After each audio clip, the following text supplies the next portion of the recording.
سبحانك لا علم لنا إلا ما علمتنا إنك أنت العليم الحكيم. الحمد لله نحمده ونستعينه ونستغفره ونؤمن به ونتوكل عليه ونعوذ بالله من شرور أنفسنا ومن سيئات أعمالنا من يهدي الله فلا مضل له ومن يضلله فلا هادي له ونشهد أن لا إله إلا الله ونشهد أن محمدا عبده ورسوله وسلام والصلاة على محمد وعلى آله وأصحابه أجمعين وعلى من تبعهم بإحسان من الأئمة والهداة والدعاة والأتقياء والصالحين وعلى من سلك سبيلهم إلى يوم الدين.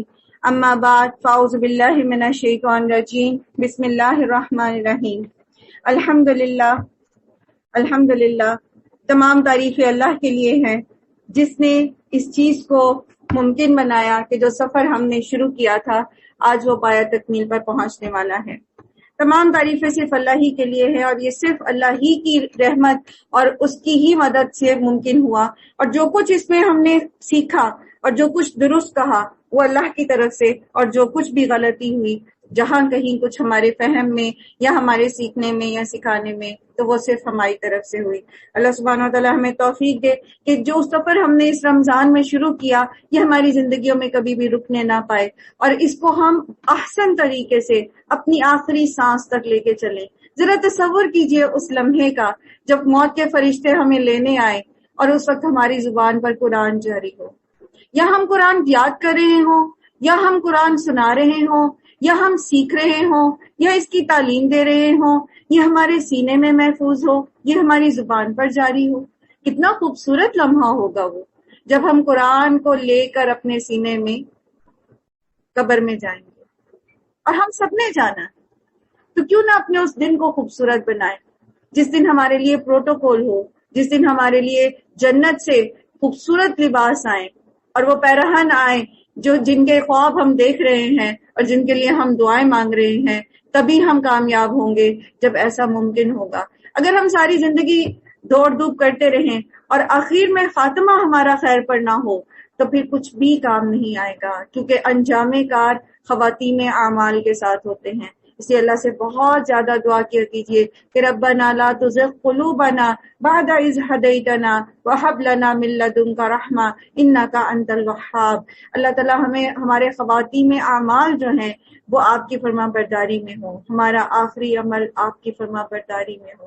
ہماری جان دینے کے لیے فرشتے ہیں تو ہماری زبان پر آپ ہی کا ذکر ہو، ہماری زبان پہ کلمہ طیبہ جاری ہو تاکہ ہم کامیاب ہو جائیں. الہی آمین. سورہ نبا. بسم اللہ الرحمن الرحیم. اما یتساءلون عن النبأ العظیم. یہ لوگ کس چیز کے بارے میں پوچھ رہے ہیں؟ کیا اس بڑی خبر کے بارے میں جس کے متعلق یہ مختلف چہمگوئیاں کرنے میں لگے ہوئے ہیں؟ ہرگز نہیں، عنقریب انہیں معلوم ہو جائے گا. ہاں ہرگز نہیں، عنقریب انہیں معلوم ہو جائے گا. بات دراصل یہ ہے کہ لوگوں کے انکار کرنے سے حق ختم نہیں ہو جاتا، کوئی مانے یا نہ مانے، حق بہرحال حق ہے. کتنے ہی انسان دنیا میں آئے جنہوں نے قیامت کا انکار کیا، تو کیا قیامت آئے گی نہیں؟ کتنے ہی لوگ ہیں جنہوں نے رسولوں کا انکار کیا، تو کیا رسولوں کی تعلیمات رک گئی؟ کتنے ہی لوگ ہیں جو آج بھی اسلام کے خلاف پروپیگنڈا کرتے ہیں، تو کیا اسلام ناپید ہو گیا، ختم ہو گیا؟ دیگر ادیان آئے چلے گئے، کچھ باقی ہیں، کچھ اچھی باتیں موجود ہیں، کچھ کی زیادہ تر جو ہیں وہ تحریف ہو گئی، لیکن اسلام جو حضرت آدم علیہ السلام لے کر آئے تھے وہ آج بھی زندہ ہے. تو حق کو بقا ہے، باطل مٹ جاتا ہے. الم نجعل الارض مہادا. اللہ تعالیٰ قیامت کے ثبات میں لوگوں کو غور و فکر کی دعوت دے رہے. اس پورے سفر کے اندر ہم نے ایک چیز سیکھی اور وہ یہ کہ مومن اندھا بہرا نہیں ہوتا. مومن آنکھیں رکھتا ہے، کان رکھتا ہے، اور وہ سیکھتا ہے اور وہ سوچتا ہے اور وہ غور و فکر کرتا ہے. اس کی زندگی کسی کولو کے بیل کی طرح صبح ہوتی ہے اور شام ہوتی ہے، زندگی یوں ہی تمام ہوتی ہے والی کیفیت میں نہیں ہوتی. وہ ہر روز اس کا ایمان ترقی کرتا ہے. ہاں نیچے بھی جا سکتا ہے، ہوتا ہے ایسا بھی، کبھی کبھی نیچے بھی چلا جاتا ہے، لیکن کبھی اس کو وہ سب سے نچلے درجے پہ جانے نہیں دیتا. تو جب ہم مسلسل کائنات میں غور و فکر کرتے رہتے ہیں تو پھر کیا ہوتا ہے؟ ہم اللہ سبحانہ و تعالیٰ کی حقانیت اور اللہ سبحانہ و تعالیٰ کے پیغامات کی حقانیت کو سمجھتے ہیں. تو اللہ تعالیٰ یہاں بھی کائنات میں غور و فکر کرا رہے ہیں کہ کیا ہم نے زمین کو فرش نہیں بنایا اور پہاڑوں کو میخوں کی طرح گاڑ دیا اور تمہیں جوڑوں کی شکل میں پیدا کیا اور تمہاری نیند کو باعث سکون بنایا اور رات کو پردہ پوش اور دن کو معاش کا وقت بنایا اور تمہارے اوپر 7 مضبوط آسمان قائم کیے اور ایک نہایت روشن اور گرم چراغ یعنی سورج پیدا کیا اور بادلوں سے لگاتار بارش برسائی تاکہ اس کے ذریعے سے غلہ اور سبزی اور گھنے باغ اگائیں. تو اللہ سبحانہ تعالیٰ نے پہلے ہمارے ارد گرد کی نشانیاں، ہماری ذات کے اندر نشانیاں اور پھر اوپر افلاک کی طرف نشانیوں میں ہماری توجہ دلائی. تو یہ حکمت ہے جو قرآن آپ کو سکھاتا ہے کہ غور و فکر کرنا بھی ہے تو اس کے لیے بھی آپ کو کس سرکل سے سٹارٹ کرنا ہے اور کون سا زیادہ کنوینئنٹ ہے چیز جس کے اوپر آپ جو ہے وہ تفکر کریں فی الحال. پھر ان چیزوں پر غور و فکر کرانے کے بعد اللہ سبحانہ تعالیٰ اس بڑے فیکٹ کی طرف آتے ہیں جس کے لیے اللہ تعالیٰ یہ نشانیاں آپ کو دکھا رہے ہیں. اور وہ کیا کہ بے شک فیصلے کا دن ایک مقرر وقت ہے جس روز سور میں پھونک مار دی جائے گی. اور یہ کون سا نفخہ ہے؟ آخری نفخہ جس کو نفخۃ القیام کہا جاتا ہے. تو تم فوج در فوج نکل آؤ گے اور آسمان کھول دیا جائے گا حتیٰ کہ وہ دروازے ہی دروازے بن کر رہ جائے گا اور پہاڑ چلائے جائیں گے یہاں تک کہ وہ سراب ہو جائیں گے. در حقیقت جہنم ایک گھات ہے، سرکشوں کا ٹھکانہ جس میں وہ مدتوں پڑے رہیں گے. سبحان اللہ، اس میں لفظ استعمال ہوا ہے احقابہ. احقابہ حقب کی جمع ہوتی ہے اور حقب عرب میں 80 سال کے لیے استعمال ہوتا ہے جس میں ہر دن جو ہے وہ 80 سال کا ہوتا ہے. تو اب یہ ایک ان لمیٹڈ قسم کی جو ہے وہ مدت بن جاتی ہے. تو اللہ سبحانہ تعالیٰ ہم سب کو اپنی پناہ میں رکھیں. اللہ سبحانہ تعالیٰ فرما رہے ہیں کہ یہ سرکشوں کا ٹھکانہ ہے جس میں وہ مدتوں پڑے رہیں گے. اس کے اندر کسی ٹھنڈک اور پینے کے قابل کسی چیز کا مزہ وہ نہ چکھیں گے. کچھ ملے گا تو بس گرم پانی اور زخموں کا دھون، اور یہ ان کے کرتوتوں کا بھرپور بدلہ ہے. وہ کسی حساب کی توقع ہی نہیں رکھتے تھے اور ہماری آیات کو انہوں نے بالکل جھٹلا دیا تھا. اور حال یہ تھا کہ ہم نے ہر چیز گن گن کر لکھ رکھی تھی. پیچھے بھی آپ نے پڑھا نا کہ لوگ بھول جاتے ہیں لیکن اللہ تعالیٰ نے اس کو گن گن کر اپنے پاس رکھا ہوا ہے. لوگ بھول جاتے ہیں لیکن اللہ تعالیٰ نہیں بھولتے. تو جو بھی ہم کرتے ہیں وہ اللہ تعالیٰ نے چھوٹی سے چھوٹی اور بڑی سے بڑی چیز جو ہے اس کو لکھ کر باقاعدہ اس کی ڈاکیومنٹیشن کر کے اس کو محفوظ کر لیا ہے. اور یہ 7 ڈیلی بیسس پر ہوتا ہے. اب ان سے کہا جائے گا اب چکھو مزہ، ہم تمہارے لیے عذاب کے سوا کسی چیز میں ہرگز اضافہ نہ کریں گے. جہنم کی آگ دنیا کی آگ سے 59 درجے اور بعض روایات میں 70 درجے زیادہ گرم ہے. تو اس کے درجہ حرارت میں کمی نہیں آئے گی بلکہ اللہ سبحانہ و تعالیٰ عذاب میں شدت ہی کرتے چلے جائیں گے. نعوذ باللہ ثم نعوذ باللہ. اللہ سبحانہ و تعالیٰ ہم سب کو، ہمارے ازواج، ہمارے والدین، ہمارے اولاد، ہماری نسلوں کو، بہن بھائیوں کو اللہ تعالیٰ سب کو اپنی پناہ میں رکھے جہنم کے عذاب سے، کیونکہ اس کا عذاب چمٹ جانے والا ہے. یہ چھوڑے گا نہیں جس کو یہ پکڑ لے گا. اور پھر سورہ نساء میں جیسے آپ نے پڑھا کہ کلما نضجت جلودہم بدلناہم جلودا غیرہا لیذوقوا العذاب، جب کبھی ان کی کھال جل جائے گی ہم ان کے اوپر ایک نئی کھال چڑھا دیں گے تاکہ یہ نئے سرے سے عذاب چکھیں. استغفر اللہ. تو اللہ تعالیٰ کی یہ مخلوق جو ہے، یہ جو جہنم ہے، یہ اس کا عذاب جو ہے یہ قطعی ایسا نہیں کہ اس سے انسان امن میں آ جائے اور اس سے بے خوف ہو جائے اور اپنے اعمال کی اور اپنے ایمان کی اور اپنے عقائد کی پرواہ ہی نہ کرے. اس کا عذاب بہت شدید ہے. یقیناً متقین کے لیے کامرانی کا ایک مقام ہے، باغ اور انگور اور نوخیز ہمسن لڑکیاں اور چھلکتے ہوئے جام. وہاں کوئی لغو اور جھوٹی بات وہ نہ سنیں گے. جزا اور کافی انعام ہے تمہارے رب کی طرف سے، اس نہایت مہربان خدا کی طرف سے جو زمین اور آسمانوں کا اور ان کے درمیان کی ہر چیز کا مالک ہے، جس کے سامنے کسی کو بولنے کی ہمت نہیں ہے. وہاں کسی کو کسی کی بات بری نہیں لگے گی کیونکہ کوئی بری بات کرے گا ہی نہیں. ایک اور جگہ قرآن کریم میں آتا ہے لا يسمعون فیہا لغوا ولا تأثیما الا قیلا سلاما سلاما. نہ اس میں کوئی لغو بات سنیں گے، نہ کوئی گناہ کی بات ہوگی، بلکہ وہ ایک دوسرے سے کیا کہیں گے؟ سلام۔ اب یہ نہیں اس کا مطلب کہ وہ بیٹھ کے صرف ایک دوسرے کو السلام علیکم ہی کہتے رہیں گے، بلکہ جنت کے ماحول کو ڈسکرائب کیا گیا ہے کہ وہاں پر ایک دوسرے کے لیے سب سلامتی ہی کا پیغام لے کر جائیں گے، کسی کے ہاتھ اور زبان اور نگاہ سے کسی کو تکلیف نہیں ہوگی۔ اور دوسری بڑی لطیف بات یہاں سمجھ آتی ہے کہ وہ اللہ تعالیٰ فرما رہے ہیں لا یسمعون فیہا لغوا ولا کذابا، لغو سنیں گے بھی نہیں، نہ جھوٹ سنیں گے۔ تو یہ کون سے لوگ ہوں گے؟ وہ جو دنیا میں لغویات میں پڑے رہتے تھے، جن کو بہت شوق تھا چٹ چیٹ سننے کا، دوسروں کی غیبتیں سننے کا، اور صرف ٹائم پاس کرنے کے لیے کبھی اس کی بات اور کبھی اس کی بات۔ کیا ایسے کام جنت میں جائیں گے؟ پھر تو وہ وہاں بور ہو جائیں گے، ان کو تو عادت ہوتی ہے یہی چیزیں سننے کی۔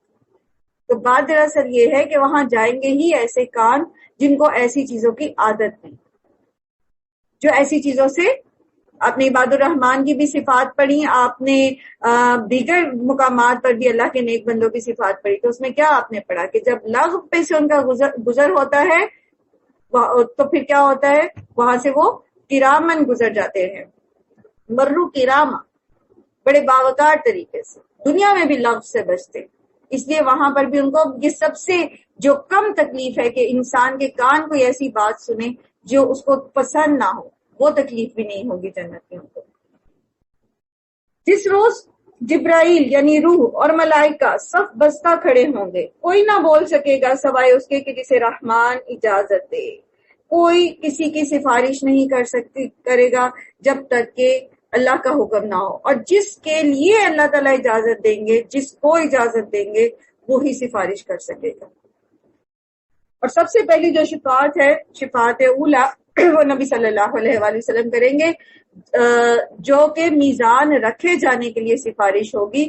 حشر کے میدان میں لوگ مختلف انبیاء کے پاس ترتیب سے حضرت آدم، پھر حضرت نوح، پھر حضرت ابراہیم، اور پھر حضرت موسیٰ، حضرت عیسیٰ، سب کے پاس جائیں گے۔ سب ان کو اپنی کوئی نہ کوئی خطا بتا کر اپنی پریشانی کا اظہار کریں گے۔ پھر وہ محمد صلی اللہ علیہ وآلہ وسلم کے پاس آئیں گے، پھر محمد صلی اللہ علیہ وآلہ وسلم اللہ کے حضور سجدہ کریں گے، اور ان کو وہ ہم سکھائی جائے گی جو پہلے کبھی بھی کسی نے نہیں کی ہوگی، اور پھر اس وقت تک ہم کرتے رہیں گے جب تک اللہ کو منظور ہوگا، اور پھر وہ اللہ کے حضور سفارش کریں گے کہ میزان رکھ دی جائے، کم از کم حساب کتاب تو شروع ہو۔ پھر اسی طرح اللہ سبحانہ وتعالیٰ کے حضور وہ بعد میں بھی سفارش کریں گے، لیکن کس کے لیے؟ جس کے لیے اللہ سبحانہ وتعالیٰ کا اذن ہوگا۔ تو اس دن کوئی نہیں بول سکے گا سوائے اس کے کہ جسے رحمان اجازت دے اور جو ٹھیک بات کہے۔ وہ دن برحق ہے جب جس کا جی چاہے اپنے رب کی طرف پلٹنے کا راستہ اختیار کر لے۔ قرآن کریم کے آخری مقامات ہیں، آخری مقامات، اور اس سے پیچھے اللہ سبحانہ وتعالیٰ نے دو راستے واضح کر دیے۔ ہدایت کا راستہ بھی کھول کے ریپیٹڈلی بار بار مثالوں کے ساتھ، پچھلی اقوام کے انجام کے ساتھ واضح کر کے رکھ دیا، بالکل اس میں کوئی شک شبہ نہیں کیا نیکی ہے۔ اور اسی طرح برائی کا راستہ بھی واضح کر کے بتا دیا اللہ تعالیٰ نے۔ پچھلے 29 پاروں کے اندر آپ یہ پڑھ کے آئے ہیں کہ کیا چیز برائی ہے۔ سب سے بڑی برائی شرک ہے، کفر ہے، اور پھر دیگر برائیاں انفرادی طور پر بھی، اجتماعی طور پر بھی، سب کچھ واضح ہو گیا۔ وَهَدَيْنَاهُ النَّجْدَيْنِ، دونوں راستے اللہ تعالیٰ نے صاف صاف بتا دیے۔ اب یہ بھی بتا دیا کہ جس راستے پہ چلو گے تو تمہارا انجام کیا ہوگا، اور یہ بھی بتا دیا کہ اللہ کسی کو زبردستی ہدایت نہیں دے گا۔ اب آپ پر ہے، ہم پر ہے کہ یہ پورا قرآن پڑھنے کے بعد ہم کس راستے پہ چلنا چاہتے ہیں۔ ہم اس راستے پہ چلنا چاہتے ہیں جو جنت کی طرف جاتا ہے، اور جان لیجئے کہ جنت کا راستہ مشکل ہے، اور اس کے راستے میں وہ تمام چیزیں آتی ہیں جو خواہش نفس پر گراں گزرتی ہیں، جو مشکل ہے، جن کو کرنا انسان کی خواہش نفس کے لیے، اس کے نفس کے لیے مشکل ہے، آسان نہیں، الا یہ کہ انسان نفس مطمئنہ کے درجے پہ پہنچ جائے اور پھر وہ اپنی جنت ساتھ لے کے پھرے۔ لیکن وہاں تک پہنچنے کے لیے بہرحال انسان کو اپنے نفس اور شیطان کے ساتھ بہت جنگ کرنی پڑتی ہے اور جہاد کرنا پڑتا ہے۔ اور دوسری طرف جہنم کا راستہ ہے جو نفس کی ترغیبات سے مزین ہے، جو دل چاہتا ہے کرتے جائے، جیسا دل چاہتا ہے پہنے، جیسا دل چاہتا ہے کھائیں، جیسا دل چاہتا ہے ایٹیٹیوڈ شو کریں، جیسا جی چاہتا ہے بولیں، جس سے دل چاہتا ہے بات کریں، جس سے دل چاہتا ہے جوڑیں، جس سے دل چاہتا ہے کاٹیں، جو جی میں آئے کریں، لیکن انجام کیا ہوگا؟ جہنم۔ تو اللہ تعالیٰ فرماتے ہیں ذالک الیوم الحق فمن شاء اتخذ الی ربہ مآبا، جس کا دل چاہتا ہے اپنے رب کی طرف ٹھکانہ بنا لے۔ اِنَّا أَنذَرْنَاكُمْ عَذَابًا قَرِيبًا، ہم نے تمہیں قریب کے عذاب سے ڈرا دیا ہے، بتا دیا ہے، کھول کھول کے بتا دیا ہے جہنم کیسی ہوگی، اس کا عذاب کیسا ہوگا، وہ دن کتنا بڑا ہوگا، قیامت کا دن کتنا ہولناک ہوگا، اس دن کون امن میں ہوگا، اس دن کون سکون میں ہوگا، سب کچھ تمہیں بتا دیا۔ یوم ینظر المرء ما قدمت یداہ ویقول الکافر یا لیتنی کنت ترابا، انسان اپنے سارے اعمال دیکھے گا سامنے اور کیا کہے گا؟ کافر کہے گا کاش میں مٹی ہی ہوتا، کاش میں انسان ہی پیدا نہ ہو۔ اور مسلمان بھی دیکھیں گے اپنے اعمال، جیسے سورہ کہف میں آپ نے پڑھا نا وَيَقُولُونَ يَا وَيْلَتَنَا مَا لِهَذَا الْكِتَابِ لَا يُغَادِرُ صَغِيرَةً وَلَا كَبِيرَةً إِلَّا أَحْصَاهَا وَوَجَدُوا مَا عَمِلُوا حَاضِرًا، جو کچھ کیا ہے سامنے آ جائے گا۔ دنیا میں تو ہم لوگوں سے چھپا لیتے ہیں، وہاں کیسے چھپائیں گے؟ سب ہوں گے وہاں، ماں باپ بھی ہوں گے، بہن بھائی بھی ہوں گے، عزیز دوست بھی ہوں گے، سب موجود ہوں گے، اور یقین کیجیے سب ایک دوسرے کو پہچانتے ہوں گے، سب جانتے ہوں گے یہ فلاں ہے، یہ فلاں ہے، یہ فلاں ہے۔ یہ اور بات ہے کہ سب ایک دوسرے سے جان چھڑانے کی کوشش کریں گے کہ کسی کا میرے ذمہ کوئی حق نہ نکلے، لیکن سب پہچانتے ہوں گے۔ تو دنیا میں اگر ہم لوگوں سے ڈرتے ہیں، وہاں ہماری کیا عزت رہ جائے گی؟ دنیا میں بھی لوگوں سے ڈرنے کی ضرورت نہیں ہے، اللہ سے ڈرنے کی ضرورت ہے تاکہ آخرت کی عظیم کامیابی ملے۔ سورہ نازیات، بسم اللہ الرحمن الرحیم، والنازعات غرقا والناشطات نشطا، قسم ہے ان فرشتوں کی جو ڈوب کر کھینچ کے نکالتے ہیں کافروں کی، مشرکوں کی، منافقوں کی روحیں۔ براء بن عازب کی طویل حدیث میں نے آپ کے ساتھ پہلے بھی بارہا شیئر کی ہے، جس میں یہ بتایا گیا ہے کہ جب کافر کی روح کو قبض کرنے ملک الموت اور ان کے ساتھ ان کی پوری ٹیم آتی ہے تو روح جو ہے وہ چھپ جاتی ہے جا کے خلیوں میں، کیونکہ وہ دیکھ لیتی ہے اس کا انجام کیا ہونے والا ہے۔ یہ تو جہنم کے ٹاٹ لے کر آگے، یہ تو بڑی خوفناک شکلوں والے فرشتے آگے، میرا تو کوئی بھلا انجام نہیں۔ اور اس وقت وہ جو فرشتے ہیں وہ اس کے منہ پہ اور پیٹھ پہ ماریں گے اور کہیں گے نکالو اپنی جان۔ تو وہ جو جان ہے، وہ جو روح ہے، وہ جسم کے خلیوں میں چھپتی پھرے گی، تو یہ فرشتے ڈوب کے اس کی جان کو نکال کے لے آئیں گے باہر۔ اور نبی صلی اللہ علیہ وسلم نے اس کی مثال ایسے دی کہ جیسے تم میں سے کوئی گیلی روئی کو کسی سلاخ میں پھنسا کر سلاخ کو نکالتا ہے تو وہ تار تار ہو جاتی ہے، یا ریشم کانٹے میں پھنستا ہے اور اس کو کھینچ کے نکالا جائے تو وہ تار تار ہو جاتا ہے، تو اس طرح اس کی روح ہو جائے گی۔ ٹھیک ہے، تو یہ کیا ہے؟ والنازعاتی غرقا، اور دوسرے کون سے ہیں؟ والناشطاتی نشطا، جو آہستگی سے جان نکالتے ہیں۔ آہستگی سے جان کیسے نکالتے ہیں؟ مومن کے پاس آتے ہیں خوبصورت شکلوں کے، خوبصورت لباس پہنے ہوئے، اور آ کے کہتے ہیں یا ایتھا النفس مطمئنہ ارجعی الی ربک راضیۃ مرضیہ، تو وہ روح اتنی خوش ہو جاتی ہے کہ وہ اس بدن کو جو دنیا کی مصائب اور دنیا کی تکلیفیں اور دنیا میں اس کو نفس کے ساتھ جو جھگڑا ہوا تھا اپنی اس قید میں سے آزادی کی خوشی مناتی ہوئی، وہ روح ایسے باہر آ جاتی ہے۔ آپ صلی اللہ علیہ وسلم نے فرمایا جیسے تم میں سے کوئی مشک کا منہ کھولتا ہے تو پانی بہہ جاتا ہے۔ سبحان اللہ، دعا کریں ہم سب کہ اللہ تعالیٰ ہمیں ایسی ہی روحوں میں شامل کرے۔ اور پھر فرشتوں کے دیگر کچھ کام جو ہیں وہ بتاتے ہیں اللہ تعالیٰ، اور تیزی سے تیرتے پھرتے ہیں اور پھر حکم بجا لانے میں سبقت کرتے ہیں۔ اب آپ دیکھیے کہ فرشتے ہمیں نظر نہیں آتے، ابھی بھی ہمارے ساتھ فرشتے موجود ہیں، اور جس جگہ پر لوگ جمع ہو کر اللہ کی کتاب پڑھتے پڑھاتے ہیں وہاں پر تو خاص طور پر اللہ کے فرشتے جن کو سیارہ کہا جاتا ہے وہ آ کے جمع ہونے شروع ہو جاتے ہیں، اور ایک کے اوپر وہ اس طرح جمع ہوتے جاتے ہیں گروہ در گروہ کہ آسمان دنیا تک پہنچ جاتے ہیں۔ ہم لوگوں کو ایسی مجالس ضرور جو ہے وہ جوائن کرنی چاہیے تاکہ ہم ان فرشتوں وہاں جو سکینت اترتی ہے اس کا فائدہ ہمیں ہو سکے۔ ٹھیک ہے، پھر آپ یہ دیکھیں کہ اللہ سبحانہ تعالیٰ فرشتوں کی صفت بتا رہے ہیں والسابقات سبقا، ایک حکم دیا جا رہا ہے فرشتوں کی، 4 فرشتوں کی ٹیم ہے جس کو حکم دیا جا رہا ہے، وہ چاروں کی کوشش یہ ہے کہ یہ ہم کر لیں، اور ہم پہلے کر لیں اور آگے بڑھ کے کر لیں اور جیسے ہی حکم ملتا ہے فٹافٹ کر لیں. ہم انسان ہیں, ہمارے سامنے اللہ تعالیٰ نے فرشتوں کو سجدہ کروایا تھا. ہمارا ایٹیٹیوڈ کیا ہے, ہمارا طریقہ کار کیا ہے؟ ہمیں جب کوئی نیکی اللہ کی طرف سے حکم ملتا ہے ہم کیا کرتے ہیں؟ ہم سابقاتی سب کا بنتے, یا ہم کہتے ہیں 4 لوگوں کی ٹیم ہے تو اچھا یہ تم کر لو, یہ تم کر لو, یہ تم کر لو؟ کیا خیال ہے؟ ذرا جو چیک لسٹ ہے نا جو ہم نے بنائی تھی کہ ہم اللہ کے نیک بندے بن جائیں, اللہ کی رضا والے بندے بن جائیں, تو اس میں ایک ذرا یہ پوائنٹ بھی ہائی لائٹ کیجئے کہ کیا واقعی نیکی کا کوئی موقع سامنے آتے ہی, اللہ کا کوئی حکم سامنے آتے ہی ہم سابقاتی سبقہ ہوتے ہیں, یا پھر ہم اس کو ڈیلے کرتے جاتے ہیں اور اگلے دن پہ ڈالتے جاتے ہیں؟ اور پھر وہ اللہ کے احکام کے مطابق معاملات کا انتظام چلاتے ہیں. جس روز ہلا مارے گا زلزلے کا جھٹکا, اور اس کے پیچھے ایک اور جھٹکا پڑے گا. کچھ دل ہوں گے جو اس روز خوف سے کانپ رہے ہوں گے, نگاہیں ان کی سہمی ہوں گی. کفار کہتے ہیں کیا واقعی ہمیں پلٹا کر واپس لایا جائے گا؟ کیا جب ہم کھوکھلی بوسیدہ ہڈیاں بن چکے ہوں گے؟ کہنے لگے یہ تو پھر بڑا ہی گھاٹے کی واپسی ہے. حالانکہ یہ بس اتنا ہی کام ہے کہ ایک زور کی ڈانٹ ہوگی اور یکا یک یہ سب میدان حشر میں موجود ہوں گے. کیا تمہیں موسیٰ کے قصے کی خبر پہنچی جب اس کے رب نے اسے وادی مقدسی طویٰ میں پکارا تھا کہ فرعون کے پاس جاؤ, وہ سرکش ہو گیا ہے, اور اس سے کہو کہ کیا تم اس بات کے لیے تیار ہو کہ پاکیزگی اختیار کرو اور میں تمہارے رب کی طرف سے تمہاری رہنمائی کروں تو اس کا خوف تمہارے دل میں پیدا ہو.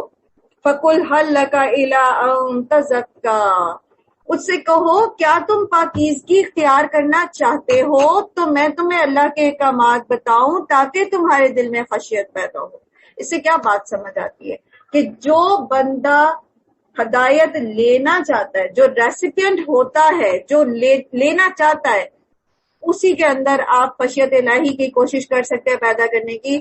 جو سم بکن عمیان ہوتے ہیں, جن کے دلوں پہ مہر لگی ہوئی ہوتی ہے, جس پہ زنگ چڑھا ہوتا ہے, ان کو فائدہ نہیں ہوتا. اچھا اپنے لیے دیکھتے ہیں, اس کو اپنے لیے سمجھے.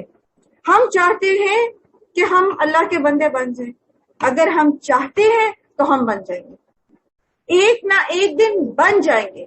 گرتے پڑتے اٹھتے بیٹھتے چلتے دوڑتے بھاگتے بالآخر ہم بن جائیں گے, اگر ہمارے اندر یہ تڑپ ہے کہ ہم اللہ کے بندے بن جائیں. آج نہیں تو کل بن جائیں. لیکن اگر ہمارے اندر یہ سوچ ہی نہیں آئی کبھی کہ کیا اللہ تعالیٰ کہہ رہے ہیں, یہ جو کتاب ہمارے گھر میں پڑی ہے جسے ہم قرآن مجید اور قرآن حکیم کہتے ہیں, جسے الفرقان کہا گیا ہے, یہ جو میں نے خوبصورت سے جلدان میں لپیٹ کے میرے اماں ابا نے شادی کے دن مجھے دی تھی, اس میں ہے کیا؟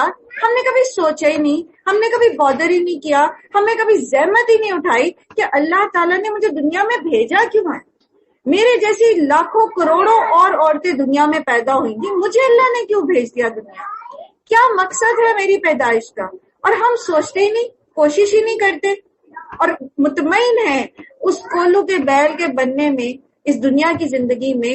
تو پھر ہمارے لیے سمجھ لیجئے کہ کوئی ہدایت نہیں. پیچھے بھی آپ نے پڑھا نا سورہ نبا میں کہ جو چاہتا ہے ہدایت لینا, اللہ کی طرف ٹھکانہ بنانا, تو وہ بنا لے. زبردستی تو اللہ کسی کو کھینچ کے سیدھے رستے پہ نہیں لے کے جائے گا, اور نہ ہی اللہ زبردستی گمراہ کرتا ہے. یہ وہ معاملہ ہے جس میں زبردستی کوئی نہیں. باقی ہم اپنی تقدیر کے پابند ہیں, جو اللہ تعالیٰ ہمیں دے گا, جو اللہ تعالیٰ نے ہمیں ہمارے لیے لکھا ہے وہ ہو کے رہے گا. لیکن ہدایت کا معاملہ ایسا ہے جو جتنی لینا چاہے گا اس کو ملے گا. یہ بالکل اسی طرح ہے کہ ہدایت ایک سمندر ہے, آپ اپنا جتنا برتن لے کے جائیں گے اتنی ہدایت لے آئیں. آپ کا ظرف جتنا بڑا ہوگا اتنی آپ ہدایت لے لیں گے. چھوٹا سا پیالہ لے کے جائیں گے, بس مجھے 2-4 باتیں پتہ لگ جائیں تو 2-4 باتیں پتہ لگ جائیں گی اور اتنی ہدایت. اگر آپ کہیں گے کہ بس مجھے اتنا مل جائے, بس مجھے مثال کے طور پر نماز کے احکام پتہ چل جائے, تو بس اتنے ہی پتہ لگیں گے. اس سے آگے آپ کو پھر پردے کے اور دیگر احکامات جو ہے معاشرتی اور وہ نہیں پتہ لگیں گے. تو یہ آپ کے اپنے برتن پہ ڈیپینڈ ہے, آپ کتنا برتن لے کے نکلتے ہو اور کتنا شوق لے کے نکلتے ہو, کتنا بار اٹھا سکتے ہو. بہرحال تو یہاں اللہ سبحانہ تعالیٰ نے موسیٰ علیہ السلام سے کہا فَقُلْ هَلْ لَكَ إِلَىٰ أَن تَزَكَّىٰ وَأَهْدِيَكَ إِلَىٰ رَبِّكَ فَتَخْشَىٰ فَأَرَاهُ الْآيَةَ الْكُبْرىٰ. پھر موسیٰ علیہ السلام نے اس کو بڑی بڑی نشانیاں بھی دکھائی، مگر اس نے جھٹلا دیا اور نہ مانا، کیونکہ وہ ماننا چاہتا ہی نہیں تھا نا، اس کی انٹینشن ہی نہیں تھی۔ اس کا مکالمہ پچھلے 29 پاروں میں بارہا پڑھ کے آئے، کہیں پر بھی اس نے نیک نیتی سے یہ کہا ہو کہ مجھے بتاؤ تمہارا رب کون ہے، میں ہدایت پانا چاہتا ہوں، میں سیکھنا چاہتا ہوں، بلکہ ہر جگہ آپ کو اس کا متکبرانہ قسم کا رویہ نظر آیا اور وہ سیکھنا نہیں چاہتا۔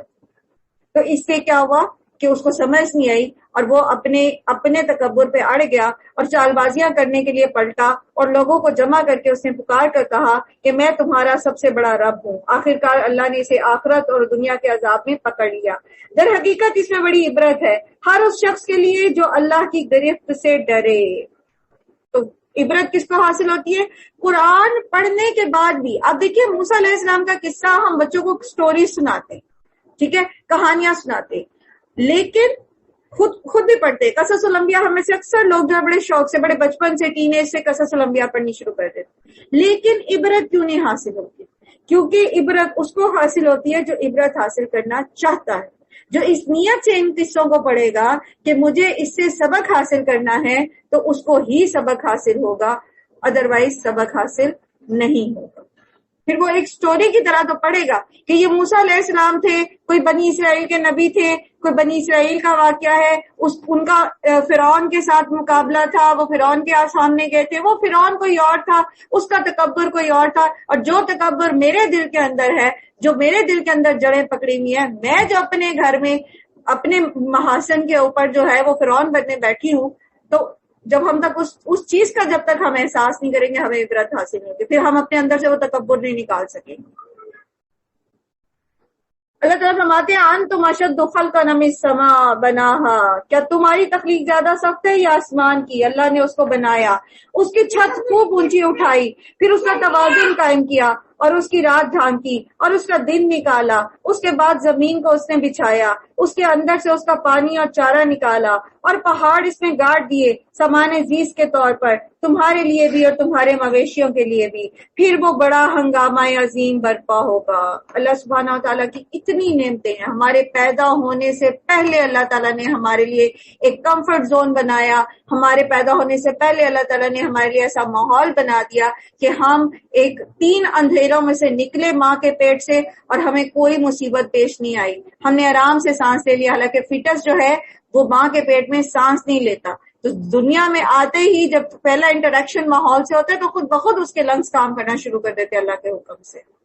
تو اس وقت سے لے کر موت کے وقت تک بیچ میں اللہ تعالیٰ نے ہدایت بھی بھیجی، بیچ میں اللہ تعالیٰ نے بار بار ڈراوے بھی بھیجے، بیچ میں اللہ تعالیٰ نے جنت کے بارے میں بھی بتایا، اور آخری وقت انسان کا جس بھی حال میں آیا اور پھر آخرت قائم ہو جائے گی تو اس وقت کیا ہوا؟ یوم یتذکر الانسان ما سعی، وہ جو پیدا ہونے سے لے کر اللہ کی نعمتوں کو انجوائے کرتے رہے، ہم اس کی نعمتوں کے ساتھ اس کی نافرمانیاں کرتے رہے، اس کی نعمتوں کو، اس کی دی ہوئی نعمتوں کو اسی کے خلاف استعمال کرتے رہے، اس زبان کو اللہ ہی کی آیتوں پہ حجتیں گھڑتے ہوئے اور اللہ ہی کے ساتھ شرک کرتے ہوئے اور اللہ ہی کا انکار کرتے ہوئے انسان نے جو ہے وہ استعمال کیا، تو پھر قیامت کے دن وہ دیکھ لے گا کہ اس نے کس کام میں کوشش کی تھی، جو اس نے کوشش کی۔ پچھلے پاروں میں بھی بارہا ہم اس چیز کو پڑھتے رہے ہیں کہ کوشش دیکھی جائے گی، ہم نیکی کے راستے میں کتنی کوشش کرتے ہیں۔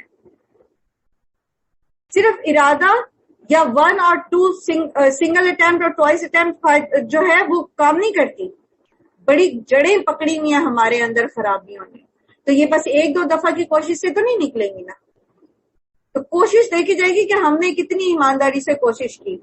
اور ہر دیکھنے والے کے سامنے دوزخ کھول کے رکھ دی جائے گی، تو جس نے سرکشی کی تھی اور دنیا کی زندگی کو ترجیح دی تھی، دوزخ اس کا ٹھکانہ ہوگی، اور جس نے اپنے رب کے سامنے کھڑے ہونے کا خوف کیا اور نفس کو بری خواہشات سے باز رکھا، جنت اس کا ٹھکانہ ہوگا۔ بات دراصل یہ ہے کہ ہمیں اللہ سے دور کیا چیز کرتی ہے؟ دنیا کی چاہت، صرف دنیا کی چاہت، دنیا کے کام، دنیا میں مقابلہ، دنیا میں آگے بڑھنا، یہی وہ چیزیں ہیں جو ہمیں اللہ سے دور کرتی ہیں۔ تو اللہ تعالیٰ فرماتے ہیں کہ فَأَمَّا مَنْ طَغَىٰ، اس نے سرکشی کی، وَآثَرَ الْحَيَاةَ الدُّنْيَا، اور دنیا کے پیچھے لگا، دنیا کی چاہت، دنیا کی دوڑیں، صبح ہے شام ہے بس دنیا ہے دنیا ہے دنیا ہے۔ تو ایسے شخص کا انجام کار بھی ویسا ہوگا. اور دوسری طرف جنت ہے، وہ کس کو ملے گی؟ اما من خاف مقام ربہ ونہى النفس عن الہوى. دو کام کرنے پڑے، دو بھی نہیں، بیسیکلی یہ ایک ہی کام ہے. جب ہمارے اندر یہ شعور پیدا ہو جاتا ہے نا کہ ہمیں اپنے رب کے سامنے جواب دہ ہونا ہے، تو پھر ہم اپنے نفس کو بے لگام نہیں چھوڑتے، ہم اس کا ہاتھ پکڑ پکڑ کے اس کے پیچھے پیچھے نہیں چلتے، اس کے ساتھ صبح شام نہیں کرتے. تو ایسے لوگوں کے لیے جنت ٹھکانہ ہوگا. یہ لوگ آپ سے پوچھتے ہیں کہ آخر وہ قیامت کی گھڑی کب آئے گی؟ آپ کا کام اس کا وقت بتانے کا نہیں ہے، اس کا علم تو اللہ پر ختم ہے. آپ تو صرف خبردار کرنے والے ہو ہر اس شخص کو جو اس کا خوف کرے. تو جو خوف کرے گا، جو ڈرے گا جہنم سے، جو عبرت لینا چاہے گا، اسی کو قرآن سمجھ آئے گا اور وہی اسی کا عمل جو ہے وہ درست ہوگا. جس روز یہ لوگ اسے دیکھ لیں گے تو انہیں یوں محسوس ہوگا کہ یہ دنیا میں یا حالت موت میں بس ایک دن کے پچھلے پہر یا اگلے پہر تک ٹھہرے تھے. پیدائش سے لے کر آخرت تک کی زندگی، چاہے کسی کی کروڑوں سال بھی ہو چکی، تب بھی وہ دن ایسا ہولناک ہوگا اور اس کی طوالت ایسی ہوگی کہ انسان کو لگے گا کہ میں تو صرف چند گھڑیاں ہی رہ کر آیا ہوں. تو پھر ایمانداری سے سوچئے، چند گھڑی کی زندگی کو سنوارنا ہے یا ہمیشہ کی زندگی کو سنوارنا ہے؟ میں آپ کو شاید لگتا ہوگا جنہوں نے پورے 30 دن میرے ساتھ گزارے ہیں کہ یہ خاتون تو بس ہمیں دنیا سے بیزار کیے دیتی ہیں. بات دراصل یہ ہے کہ دنیا دل لگانے کی جگہ نہیں ہے. یہاں آپ ایک دفعہ اپنے نفس کو کھلا چھوڑ کے تو دیکھیں، یہ آپ کو تباہی کے گھڑے میں لے جا کے بھی چین نہیں لے گا اور چاہے گا کہ اس گھڑے میں بھی اندر سے اندر چلے جائیں. جب تک آپ اپنے نفس کو کس کے لگام میں نہیں ڈالیں گے، اس کو کھینچ کے نہیں رکھیں اور ڈیلی بیسس پہ کھینچ کے نہیں رکھیں گے، تب تک ہم ایک اچھے انجام کی امید نہیں کر سکتے. کیونکہ جب آپ نفس کو ڈھیلا چھوڑتے ہیں، شیطان اس کا ہاتھ پکڑ لیتا اور یہ دونوں دشمن انسان کو جنت میں نہیں جانے دیتے. تو چھوٹی سی زندگی، تھوڑے سے سال ہیں، 60 سال جی لیں گے، 80 سال جی لیں گے، 90 سال جی لیں گے، چلے 100 سال جی لیں گے. ارذل العمر میں تو ویسے ہی انسان لطف نہیں اٹھا سکتا کسی بھی چیز کا، نہ کھانے کا، نہ لباس کا، نہ چل پھر سکتا ہے، نہ کہیں اور کچھ اور کر سکتا ہے. تو انجوائمنٹ کی زندگی آپ کی کتنی ہوتی ہے؟ زیادہ سے زیادہ 40 سال. کچھ بچپنا گزر گیا، کچھ بڑھاپا گزر گیا. اگر آپ 100 سال جیتے ہیں تو صرف 40 سال کی زندگی کو انجوائے کرنے کی خاطر ہمیشگی کی زندگی کو تباہ کر دینا، یہ صرف اور صرف بے وقوف تو کر سکتے ہیں، کوئی عقل مند نہیں کر سکتا. تو اللہ تعالیٰ نے ہمیں عقل دی ہے، اللہ نے ہمیں شعور دیا ہے، اور اللہ تعالیٰ نے ہمیں صحیح اور غلط بتا دیا ہے اور پھر ہم پہ چھوڑ دیا کہ تم کون سا راستہ چنتے ہو. سورہ عبسہ، بسم اللہ الرحمن الرحیم. عبس وتولی ان جاءہ الاعمی، تو شروع ہوا اور بے رخی برتی اس بات پر کہ وہ اندھا. یہ نابینا عبداللہ ابن ام مکتوم تھے جو نبی صلی اللہ علیہ وآلہ وسلم کے پھوپھی زاد بھائی تھے. ٹھیک ہے، تو ان کے لیے جو ہے یہ ذکر کیا جا رہا ہے ان کا.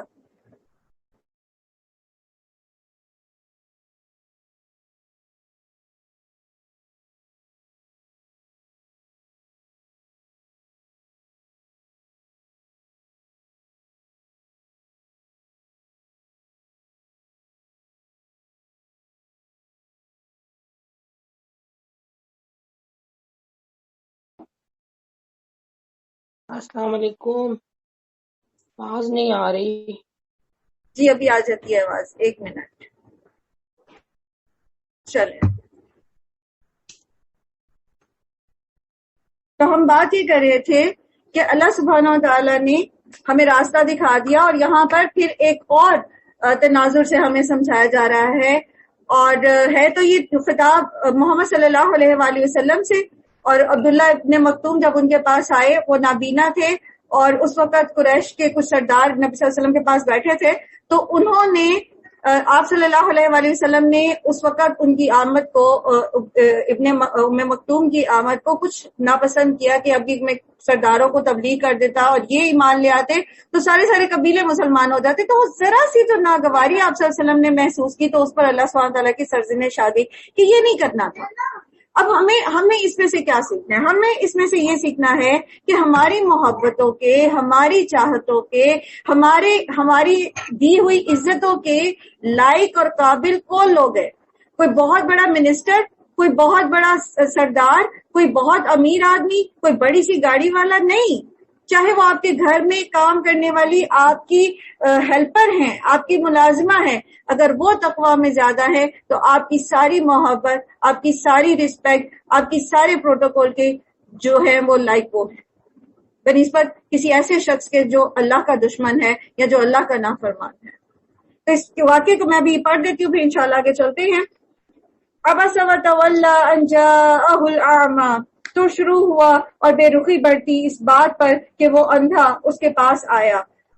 آپ کو کیا خبر کہ شاید وہ سدھر جائے یا نصیحت پر دھیان دے، اور نصیحت کرنا اس کے لیے نفع بخش ہو. جو شخص بے پرواہی برتتا ہے اس کی طرف تو آپ توجہ کرتے ہیں، حالانکہ اگر وہ نہ سدھرے تو آپ پر اس کی کوئی ذمہ داری نہیں ہے. قریش مکہ جو تھے، جو سردار تھے، وہ تو نہیں نصیحت قبول کرنا چاہتے، ان کو تو سنایا جا رہا تھا، اور دوسری طرف وہ شخص ہے جو نصیحت قبول کرنا چاہتا ہے. ابھی پیچھے بھی ہم نے یہی بات سیکھی نا، جو نصیحت لینا چاہتا ہے نصیحت اس پر اثر کرتی ہے، جو نصیحت قبول ہی نہیں کرنا چاہتا، جو خاطر میں نہیں لانا چاہتا، جس کو پرواہ کوئی نہیں، اس کو چاہے پورا قرآن پڑھ کے سنا دے، اس کو کوئی فرق نہیں پڑے گا.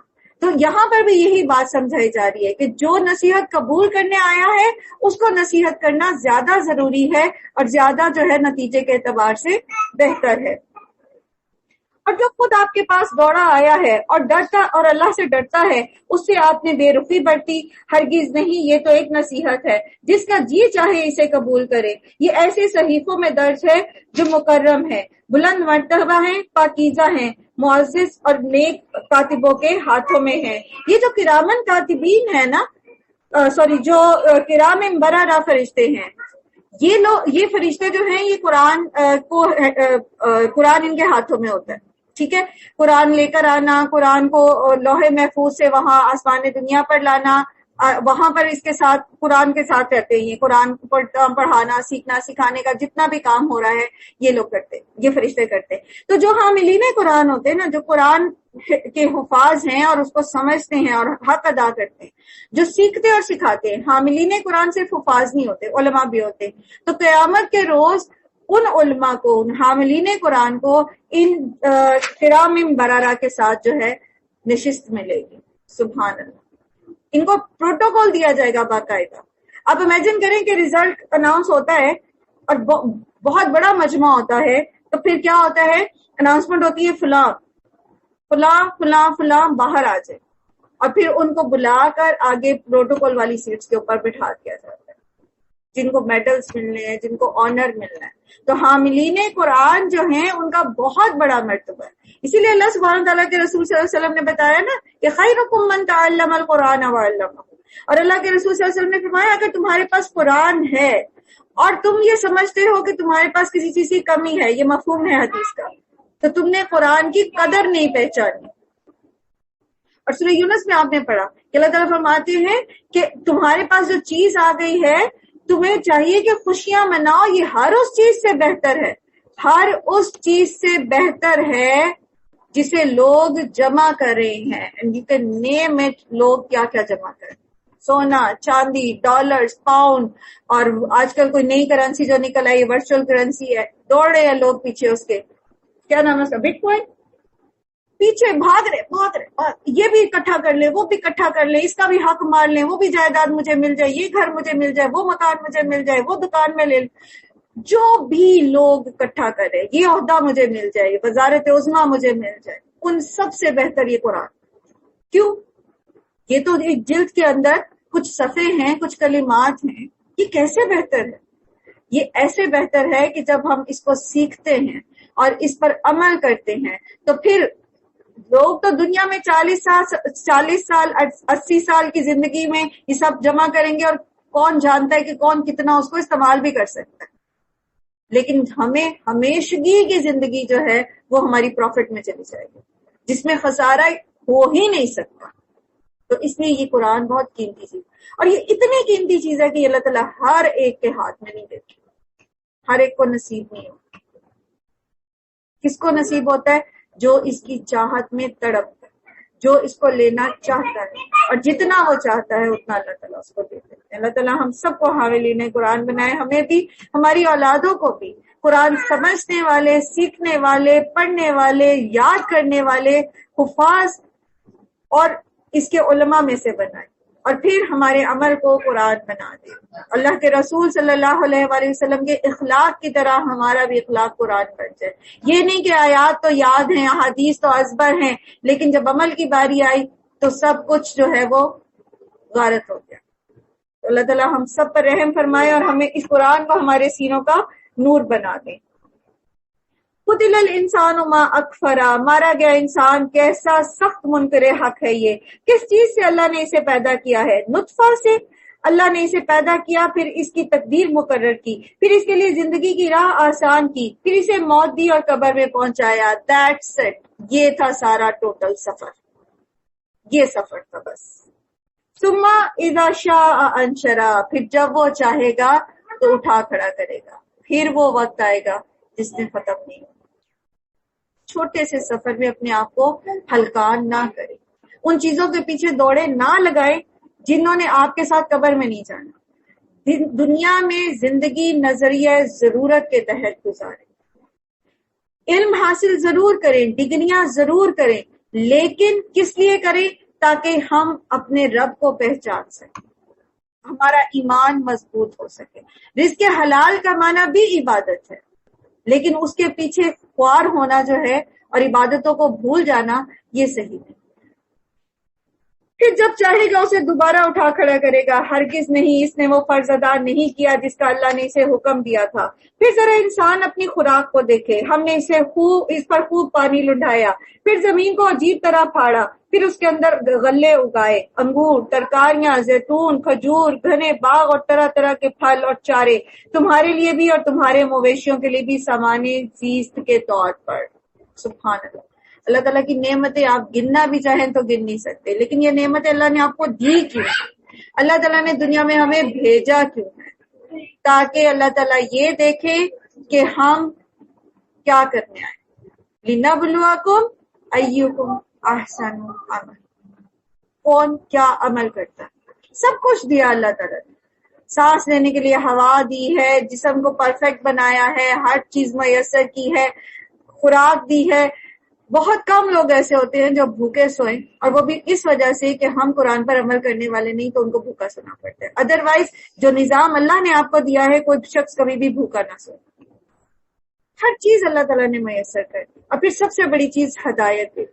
نبی صلی اللہ علیہ وآلہ وسلم نے فرمایا کہ دنیا کی مثال، ابن آدم کے لیے دنیا کی مثال اس کے کھانے کی طرح ہے، جو دیکھنے میں خوبصورت ہے، کھانے میں لذیذ ہے اور خوشبودار ہے، لیکن انجام کار محض چند لمحوں کا یا ایک دن کا فائدہ بس۔ تو دنیا کا بھی فائدہ بس مختصر ہے، متاعن قلیل ہے۔ یہ مفہوم تھا حدیث کا جو میں نے آپ کے سامنے رکھا۔ پھر کیا ہوگا؟ آخر کار وہ کان بہرے کر دینے والی آواز بلند ہوگی۔ اس روز آدمی اپنے بھائی اور اپنی ماں اور اپنے باپ اور اپنی بیوی اور اپنی اولاد سے بھاگے گا۔ ان میں سے ہر شخص پر اس دن ایسا وقت آ پڑے گا کہ اپنے سوا کسی کا ہوش نہ ہوگا۔ کچھ چہرے اس دن دمک رہے ہوں گے، حشاش بشاش، خوش و خرم ہوں گے۔ وجوہ یومئذ مسفرہ ضاحکۃ مستبشرہ، ہیپی ہیپی، بہت خوش، جس میں ان کو اطمینان ہوگا۔ وہ کہیں گے ہاؤ مقرؤ کتابیہ، آؤ آؤ دیکھو پڑھو میری کتاب عمل، دیکھو دیکھو۔ کیوں کہ انی ظننت انی ملاق حسابیہ، مجھے یقین تھا، میں نے اپنے گھر والوں کے اندر ان کے بیچ میں ڈرتا تھا ان کی حق تلفی نہ ہو جائے، ان کی محبت اور ان کی خاطر میں اللہ کی حق تلفی نہ کر دوں، میں اپنے بہن بھائیوں کی، اپنے ماں باپ کی حق تلفی نہ کر دوں، اور پھر آخر کار وہ خوش ہوگا۔ اللہ تعالیٰ ہمیں ایسے ہی لوگوں میں کرے کہ جن کے نامہ اعمال ان کے داہنے ہاتھ میں پکڑائے جائیں، آمین یا رب العالمین۔ اور کچھ چہرے اس دن ایسے ہوں گے جن پر خاک اڑ رہی ہوگی اور سیاہی اس پر چھائی ہوگی، یہی کافر اور فاجر لوگ ہوں گے۔ سورہ تکویر، بسم اللہ الرحمن الرحیم۔ اذا الشمس کبرت واذا النجوم انکدرت جب سورج لپیٹ دیا جائے گا اور جب تارے بکھر جائیں گے اور جب پہاڑ چلائے جائیں گے اور جب 10 مہینے کی حاملہ اونٹنیاں اپنے حال پر چھوڑ دی جائیں گی، یعنی پراپرٹی جس کی خاطر لوگ ایک دوسرے کا قتل کر دیتے ہیں، بھائی بھائی سے نہیں ملتا، بہن بہن سے نہیں ملتی، بہن بھائی ایک دوسرے سے جدا، ماں باپ کے ساتھ تلخیاں، یہ کیا ہے؟ یہ 10 مہینے کی حاملہ اونٹنی ان کے لیے ایسے تھی جیسے آپ کی آج کی کوئی چلتی ہوئی فیکٹری، تو وہ بھی اپنے حال پہ چھوڑ دی جائے گی۔ ایسا ہولناک دن ہوگا، کسی کو کسی کی پرواہ نہیں ہوگی۔ اور جب جنگلی جانور سمیٹ کر اکٹھے کر دیے جائیں گے اور جب سمندر بھڑکا دیے جائیں گے اور جب جانیں جوڑ دی جائیں گی، جوڑے جوڑے بنا دیے جائیں گے، روح جسم کے ساتھ جوڑ دی جائے گی، یا پھر یہ کہ جو جیسا ہوگا ویسوں کے ساتھ جوڑ دیا جائے گا۔ نیک لوگوں کے گروپ الگ بن جائیں گے، گناہگاروں کے الگ بن جائیں گے، فاسقوں فاجروں کے الگ بن جائیں گے، کفار کے الگ، مشرکوں کے الگ، منافقین کے الگ، پھر ہر قوم کے الگ، ہر ایک الگ الگ کر دیا جائے گا۔ اور جب زندہ گاڑی ہوئی لڑکی سے پوچھا جائے گا کہ وہ کس قصور میں ماری گئی، آپ نے قرآن پڑھا پورا ماشاءاللہ اللہ کی توفیق سے، آپ نے بارہا دیکھا اللہ تعالیٰ نے عورتوں کے حقوق کو پروٹیکٹ کیا، اللہ تعالیٰ نے عورتوں کو آنر دیا۔ ہمارے ہاں ایک سوچ جو پائی جاتی ہے خاص طور پہ نوجوان نسل میں کہ شاید اللہ تعالیٰ نے عورتوں کو کا مرتبہ کوئی کم رکھا ہے، یا یہ کہ شاید عورتوں کی کوئی حق تلفی کی گئی ہے، کیونکہ پروپیگنڈا تو جو ہمارے ارد گرد ایسا کیا جا رہا ہے۔ تو اللہ تعالیٰ اس دن اس بچی سے پوچھیں گے جسے زندہ گاڑا گیا ہے، اس کے ماں باپ سے بات نہیں کریں گے۔ اتنی سخت غضبناک اللہ تعالیٰ کو یہ بات کی کہ بیٹی کے ساتھ جو ہے وہ زیادتی کی گئی۔ اللہ کے رسول صلی اللہ علیہ وآلہ وسلم کی مختلف روایات میں بارہا ہمیں پتہ یہ چلتا ہے کہ بیٹیوں کی کتنی جو ہے وہ عزت ہے، بیٹیوں کی کتنی زیادہ جو ہے اسلام کے اندر مقام ہے، عورت کا کتنا مقام ہے۔ آپ صلی اللہ علیہ وسلم نے فرمایا جو شخص ان لڑکیوں کی پیدائش سے آزمائش میں ڈالا جائے پھر وہ ان سے نیک سلوک کرے تو یہ اس کے لیے جہنم کی آگ سے بچاؤ کا ذریعہ ہے۔ تو جن کی بیٹیاں ہیں زیادہ یا جن کے بیٹے نہیں ہیں وہ تو خوش ہو جائیں کہ ہم دل لگا کر ان کے لیے جو ہے وہ ان کی پرورش کریں گے، ان کو اللہ کا تعارف کرائیں گے، ان کو اچھا کھلائیں گے، اچھا پہنائیں گے، تو یہ جہنم سے ہمارے لیے آڑ بن جائیں گی۔ دوسری طرف قرآن کریم میں بارہا بیٹوں کو آزمائش کہا تھا، بیٹیوں کو کیا کہا جا رہا ہے؟ جہنم سے آڑ بن جائے۔ اور ہمارے معاشرے میں بیٹیوں کے لیے کیا سوچ ہے؟ 1 سے 2، 2 سے 3 ہو جائے تو ہمارا بھی حال کم و بیش اگر ہم منہ سے نہ بھی کہیں تو ایسا ہی ہو جاتا ہے جیسے ان عربوں کا ہوتا تھا کہ چہرے پہ سیاہی چھا جاتی تھی۔ اللہ سبحانہ و تعالی ہم سب کو اپنی پناہ میں رکھیں، یہ اللہ کی رحمتیں ہوتی ہیں۔ اور ہم نے خود معاشرے کو اس طرح کا بنا دیا کہ بیٹیوں والوں کو بیٹیاں مشکل لگنا شروع ہو گئی، جہیز ہو، بیٹی کے رشتے کی تلاش ہو یا شادی کے بعد کے معاملات ہوں، یہ خوف بھی بعض اوقات ماں باپ کو بیٹیوں کی پیدائش پر پریشان کر دیتے۔ تو اللہ کے حوالے کریں، اللہ نے یہ آپ کو دیا۔ اور خدا را جتنے لوگ مجھے اس وقت سن رہے ہیں، آپ سب بچوں والے ہوں گے، یا آپ کی شادیاں ہونے والی ہوں گی، یا آپ کی نانیاں دادیاں ہوں گی، اس چیز کو، اس ٹرینڈ کو سیٹ کریں، شادی کو آسان بنائیں، بہوؤں کو اپنی بیٹیاں سمجھیں تاکہ آپ کی بیٹیوں کو بھی دوسرے لے کے جائیں گے وہ ان کو بیٹیوں کا مقام دیں۔ نیکی کبھی رائے گاہ نہیں چاہتی۔ آپ اچھا کریں گے کسی کے ساتھ تو آپ کے ساتھ بھی اچھا ہوگا، یہ اللہ کا وعدہ ہے، آپ کے ساتھ برا نہیں ہوگا انشاءاللہ اگر آپ کی نیت اچھی ہے۔ ٹھیک ہے، تو ہم سب اپنے ساتھ وعدہ کریں۔ میں یہ نہیں کہہ رہی کہ میرے ساتھ کریں، میں آپ کو بڑی آزمائش میں بھی نہیں ڈال رہی کہ اللہ کے ساتھ کریں، کم از کم اپنے ساتھ یہ کمٹمنٹ ضرور کریں کہ جب آپ کے اوپر یہ موقع آئے گا آپ دوسروں کو آسانیاں دینے والے ہیں۔ اگر آپ کے بیٹے ہیں تو آپ عہد کیجیے اپنے ساتھ کہ آپ جہیز نہیں لیں، آپ عہد کیجیے اپنے ساتھ کہ آپ لوگوں کی بچیوں کو دیکھنے جائیں گے تو اس طرح نہیں دیکھیں گے کہ جیسے کسی جانور کو دیکھا جاتا ہے اور پرکھا جاتا ہے۔ آسانیاں بانٹیں، اللہ تعالیٰ آپ کی زندگیوں میں آسانیاں بھر دیں گے۔ اور جب نامہ اعمال کھولے جائیں گے، اور جب آسمان کا پردہ ہٹا دیا جائے گا، اور جب جہنم دہکائی جائے گی، اور جب جنت قریب لے آئی جائے گی، اس وقت ہر شخص کو معلوم ہو جائے گا کہ وہ کیا کرتا رہا ہے۔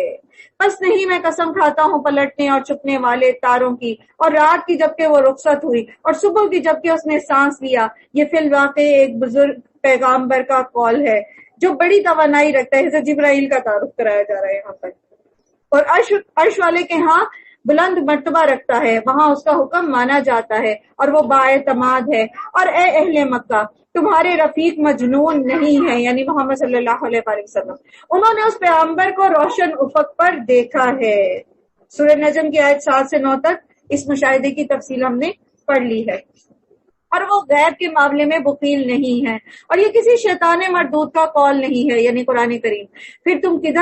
پھر تم لوگ کدھر کو چلے جا رہے ہو؟ یہ تو سارے جہان والوں کے لیے ایک نصیحت ہے، تم میں سے ہر اس شخص کے لیے جو راہ راست پر چلنا چاہتا ہو، اور تمہارے چاہنے سے کچھ نہیں ہوتا جب تک کہ اللہ رب العالمین نہ چاہے۔ تو اپنی چاہت بھی رکھنی ہے اور اللہ سے بہت دعائیں کرنی ہے، اپنا غم و ہم یہ بنا لے، اللہ تعالیٰ آپ ہمیں اپنا بندہ بنا، اللہ تعالیٰ آپ ہمیں اپنے آپ سے دور نہ کریں۔ آپ اللہ کی فرما برداری میں لگ جائیں گے نا، آپ کی دنیا کے سارے کام، چاہے وہ چھوٹے ہیں چاہے وہ بڑے، وہ اللہ تعالیٰ اپنے سے کرے۔ پیچھے بھی بارہا میں نے آپ کے ساتھ حدیث قدسی بہت دفعہ ان دنوں میں شیئر کی کہ اللہ تعالیٰ کہتے ہیں ابن آدم تو اپنے آپ کو میری عبادت کے لیے فارغ کر لے، میں تیری دنیا کے لیے کافی ہو جاؤں، اور اگر تو نے ایسا نہ کیا تو تیری محرومیوں کو میں تیری آنکھوں کے درمیان کر دوں گا اور تجھے تیرا نفس بھلا دوں گا۔ یہ مفہوم ہے حدیث قدسی کا۔ تو اللہ سے دعا کیا کرے۔ سب سے بڑا غم جو ہے نا، سب سے بڑا غم وہ آخرت کا غم۔ اس دنیا کے تو غم بھی مختصر اور ہمیشہ نہیں رہنے، اور اس دنیا کی خوشیاں بھی مختصر اور ہمیشہ نہیں رہنے۔ سورہ انفطار، بسم اللہ الرحمن الرحیم۔ اذا السماء انفطرت واذا الكواكب انتثرت واذا البحار فجرت، جب آسمان پھٹ جائے گا اور جب تارے بکھر جائیں گے، جب سمندر پھاڑ دیے جائیں گے اور جب قبریں کھول دی جائیں گی، اس وقت ہر شخص کو اس کا اگلا پچھلا سب کیا دھرا معلوم ہو جائے گا۔ ذرا اس دن کے بارے میں سوچے نا کہ ہم جب قبر سے نکلیں گے تو ہماری کیفیت کیا ہوگی، ہمارے ساتھ کیا ہمارا رفیق ہوگا نیکیوں والا فرشتہ، یا ہم پتنگوں کی طرح اڑتے ہوئے جا رہے ہوں گے اور پریشان حال ہوں گے۔ کل بھی ہم نے یہ پڑھا تھا نا کہ مومن جب قبر سے اٹھایا جائے گا تو وہ اطمینان کی کیفیت میں ہوگا، جب اس کو موت کے فرشتے لینے آئیں گے تب بھی اس پہ کوئی ہیبت نہیں ہوگی۔ وَلَا خَوْفٌ عَلَيْهِمْ وَلَا هُمْ يَحْزَنُونَ، نہ آگے کا غم نہ پیچھے کا خوف، نہ آگے کا خوف نہ پیچھے کا غم۔ تو سوچے تو صحیح، مرنا تو ہے نا۔ کتنے پیارے ہم اپنے ہاتھوں سے زمین میں دفن کر چکے، کتنے جاننے والے، ذرا بچپن سے لے کے اب تک دیکھیں نا، اپنے بڑوں کو دیکھیں، کتنے لوگوں کو زمین کے نیچے جاتے دیکھا ہم نے بھی تو جانا ہے، اور پھر ایک دن نکلنا بھی، چاہے ہم چھوٹے چاہے بڑے، چاہے آپ بچے۔ میں تو اپنے بچوں کو بھی یہی بات کہتی ہوں، اور جب سے یہ بہت چھوٹے تب سے یہی کہتی ہوں، بیٹا ایک دن آپ نے قبر میں جانا اور اپنی قبر میں جانا، اور آپ کا اور اللہ کا معاملہ ہے، میں آپ کے کسی کام نہیں آ سکتی۔ بارہا یہ بات جو ہے میں ان کو ریمائنڈ کراتی ہوں اور اپنے آپ کو، تو یہ ہے ہی ایک ریمائنڈر قرآن میں، اسی لیے تو بار بار اس چیز کی ذکر آتا ہے تاکہ انسان کہیں دنیا کی زندگی میں کھو نہ جائے، اس کی رنگینیوں میں، اس کی لذتوں میں ایسا محو نہ ہو جائے کہ وہ آخرت کو بھول جائے۔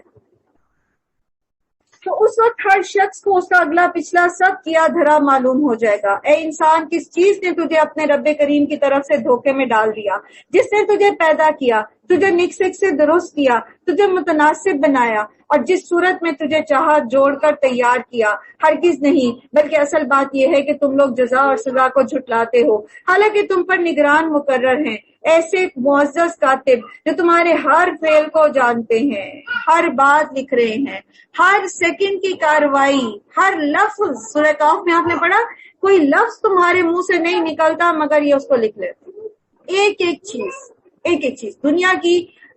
آج سے 1450 سال پہلے تو لوگوں کو شاید یہ چیز امیجن کرنا کچھ مشکل لگتی ہے، لیکن آج کے دور میں جب آپ موویز بننی دیکھتے ہیں، جب آپ ویڈیوز بناتے ہیں، تو آپ کے لیے اس چیز کو تصور کرنا کچھ مشکل نہیں کہ کس طرح چھوٹی سے چھوٹی باریک سے باریک چیز جو ہے وہ ریکارڈ ہو گئی. تو دنیا کی تو ویڈیو میں کچھ اوجل ہو بھی جاتا ہوگا، لیکن اللہ تعالیٰ نے جو ریکارڈ بنا کے رکھا ہے ہمارا، یہ کرامن کاتبین جو ہماری ریکارڈنگ کریں، تو یہ نہ صرف ہماری ظاہری اعمال کی بلکہ ہمارے دل کی نیت کی بھی ساتھ ساتھ ریکارڈنگ ہو رہی ہے. یہ کام کیا پیچھے نیت کے لیے، یہ کام کیا اس کو دکھانے کے لیے، یہ کام کیا اس سے شاباش لینے کے لیے، یہ کام کیا اس کام کے لیے. سب کچھ باریک مائنیوٹ ڈیٹیلز کے ساتھ لکھا ہوا کتابوں میں محفوظ ہے. یقیناً نیک لوگ مزے میں ہوں گے اور بے شک بدکار لوگ جہنم میں جائیں گے. جزا کے دن وہ اس میں داخل ہوں گے اور اسے ہرگز غائب نہ ہو سکیں گے. اور تم کیا جانتے ہو کہ وہ جزا کا دن کیا ہے؟ ہاں تمہیں کیا خبر کہ وہ بدلے کا دن کیا ہے؟ یہ وہ دن ہے جب کسی شخص کے لیے کچھ کرنا اس کے بس میں نہ ہوگا. فیصلہ اس دن صرف اللہ کے ہاتھ میں ہوگا. سورہ مطففین. بسم اللہ الرحمن الرحیم. ویل للمطففین الذین اذا اکتالوا علی الناس یستوفون. تباہی ہے ڈنڈی مارنے والوں کے لیے. یہ جو تف کا لفظ ہوتا ہے نا، تفا یتفف، اس کا مطلب ہوتا ہے ایسی کمی جو دکھائی بھی نہ دے، ایسی ڈنڈی مارنا جس میں جو غیر محسوس ہو، بالکل پتہ نہیں چلتا. ایسی کمی بیشی کرنے والوں کے لیے ویل ہے، ہلاکت. تو کیا خیال ہے پھر ان کے بارے میں جو لوگوں کے حق مارے، جو باقاعدہ سازشیں کر کے اور رشوتیں دے کر حق مارتے، جو باقاعدہ بے ایمانیاں کرتے، باقاعدہ ملاوٹ کرتے. اگر اتنی سی کمی کپڑا ناپتے ہوئے کھینچ کے اتنا سا زیادہ کیا ہے، یہ بھی زیادہ ہے، اس سے بھی کم، اس کے لیے تباہی ہے، تو پھر باقیوں کا کیا حال ہوگا؟ بنا لے دنیا میں جو محل کھڑے کرنے، بالآخر تو اللہ کے پاس جانا ہے نا. تو اگر انسان قرآن کو سمجھ کے پڑھتا ہے نا اور اس کی روشنی میں زندگی گزارتا ہے، تو نہ صرف یہ کہ مادی معاملات میں بلکہ اخلاقی معاملات میں بھی وہ کبھی کسی کے حق میں کمی نہیں کرتا. وہ اپنا حق چھوڑ دیتا ہے، اپنا حق چھوڑ دیتے ہیں کہ یہ سیف سائڈ ہے. چلو دنیا میں میرا حق مارا گیا، دنیا میں مجھے وہ ڈیو ریسپیکٹ نہیں ملی جو ملنی چاہیے تھی، دنیا میں مجھے آنر نہیں کیا گیا جو کیا جانا چاہیے تھا، کوئی بات نہیں. آخرت میں تو میرے پاس بچت ہو گئی نا. آج اگر میں نے اس سے منہ سے کوئی بات نکالی، کیونکہ رشتے ہوتے ہیں نا، اکٹھے رہتے ہیں، اب گھروں میں اکٹھے رہتے ہیں، کوئی نہ کوئی بات ہوتی رہتی، اونچی جسے کہتے ہیں وہ اونچ نیچ آتی رہتی ہے معاملات میں. تو ایسے میں جو لوگ قرآن کو سمجھنے والے ہوتے ہیں نا، وہ ہمیشہ معاف کر دینے کو پریفر کرتے، کیونکہ اگر بدلہ لیا تو ہو سکتا ہے کہ کچھ زیادتی ہو جائے تو ہم مظلوم کے اس میں سے نکل کر کیٹیگری میں سے ظالم کی کیٹیگری میں جا پڑیں. اتنا ضروری ہے گھروں کے سکون کے لیے قرآن کو سمجھ کے پڑھنا، تاکہ ہمارے گھر پرسکون، تاکہ ہم خود پرسکون، دنیا میں بھی حیات طیبہ انجوائے کریں اور آخرت میں بھی کامیابیاں. تباہی ہے ڈنڈی مارنے والوں کے لیے جن کا حال یہ ہے کہ جب لوگوں سے لیتے ہیں تو پورا پورا لیتے ہیں، اور جب ان کو ناپ یا تول کر دیتے ہیں تو گھاٹا دیتے ہیں. خود لینے کے لیے تو ہم بڑے شیر، میں جاؤں اپنے میکے تو مجھے پروٹوکول ملے، میری بھابیاں میرے آگے پیچھے پھرے، میرے بھائی میری یہ ضرورت بھی پوری کرے، وہ بھی کرے، یہ بھی ٹھیک ہے. لیکن جب نند آتی ہے تو پھر ہمارا رویہ کیا ہوتا ہے؟ وہ بھی تو اس کے بھائیوں کا گھر ہے، لینے کا تو ہم سب تیار ہیں، دیتے ہوئے ہماری جان جاتی ہے.